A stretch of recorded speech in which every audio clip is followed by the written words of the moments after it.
Uy pare, kamusta? Busy ka ba? Hindi naman, Mare. Ano bang atin? Ang aga mo ata ngayon, ha? Oo pare, wala kasing OT-OT ngayon. Hindi na ako sanay ng maaga, kaya napadaan muna ako dito.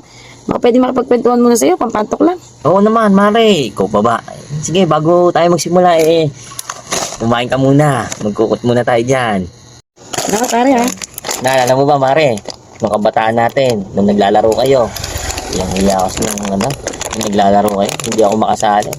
Diba naman, bata pa lang tayo, may pagtingin na ako sa'yo. Nung tumanda, hindi ko masabi.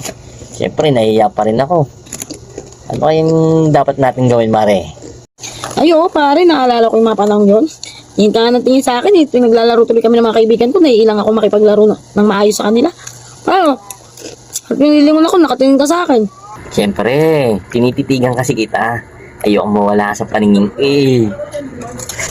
Hay naku pare, ewan ko ba sa'yo, bakit kasi ang torpe-torpe mo noon? Kaya nga, Mari, ngayon ako bumabawi. Baka kasi maunahan pa. Hay naku pare, puro ka talaga kalokohan. O siya, sige, mauna na nga ako. Salamat dito pare ha.